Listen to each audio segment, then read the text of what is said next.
ते आमचे फॉरेस्ट, आमचे ऑर्चर्ड्स, आमचे हिल्स आणि आमचे no development slopes are under attack.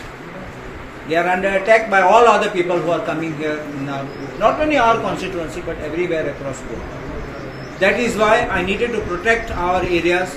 So I made this demand before the minister, and I even put in writing. Please remember this. I made in writing, and he assured to me that all these which representation I made, all are being accepted. One.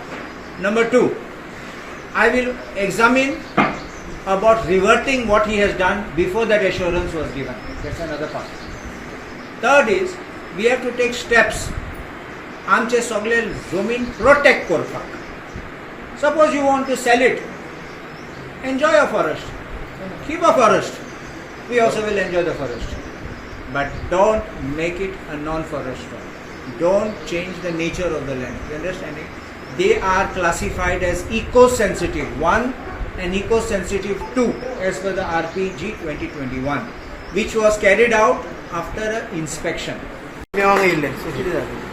आता आमकां सरान दिला assurance दिला की representation जे आमी दिल्ले पळय ते सीएमाक रिप्रेझेंटेशन करतले सरान दाखय म्हटलं आपल्याक पयलीं आनी सो ते मागीर आमी प्रोड्यूस करतले सगळे जाण अशेंच विलेजस जे हांगा येयला पळय ते सीएमा कडेन वयतले आमी. तुम्ही सॅटिस्फाईड आसा हे मिटींगेक? या आमी सॅटिस्फाय आहा आतां सध्या, बट काय आहा आतां फुडें आमी कोर्टान वयचे पडले जाल्यार कोर्टानूय वयतले. जर काय 17(2) अंडर कोर्टानसूनय करिना ते जाल्यार मागीर फुडें आमकां प्रोटेस्ट करचो पडलो, ऑल गोवा लेवल पासून प्रोटेस्ट करचो पडलो, तेवूय करतले आमी. बट आमच्या विलेजीन जे आहा पळय 2100 पोमुरपा आमी आतां 1 वर्स जालें झगडटा ओलावली, ह्या पोमुरपा आमच्या कॉन्स्टिट्युएन्सीन आमी करपाक दिवचे ना.